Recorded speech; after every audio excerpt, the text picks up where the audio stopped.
লম্বা ঘটনা সংক্ষেপ করে শোনাই। ওমর রাদিয়াল্লাহু তাআলা যখন ওফাত হয়ে গেল, দুনিয়া থেকে বিদায় হয়ে গেল, বর্ণনাকারী বলেন আমি গেলাম হযরত ওমরকে গোসল করাইবার লাইগা।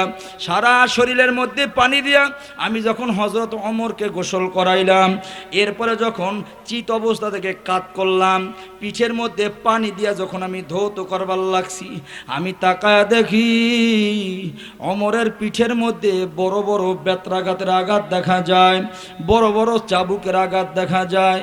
কে যেন ওমরকে পিটাইছে, এমন আঘাত পিঠের মধ্যে দেখা যায়। কিছু আঘাত নতুন, কিছু আঘাত পুরাতন। 2-4 দিন আগেও কেউ তারে আঘাত করছে, এমন আঘাতও বিদ্যমান। আবার পুরাতন কিছু আঘাতও পিঠের মধ্যে দেখা যায়। আশ্চর্য হয়ে গেলাম যে ওমরের দিকে তাকায়া কথা বলার হিম্মত কারো হয় নাই। এই ওমরকে কে পিটাইলো? যখন কাপড়ে কাপড়ে পেঁচাইয়া সন্তানকে জিজ্ঞাসা করে, বাজান তোমার বাবার পিঠের মধ্যে আঘাত দেখলাম, এই আঘাতগুলো কিসের? তোমার বাবাকে কেউ কি আঘাত করছে নাকি? সন্তান বলে না,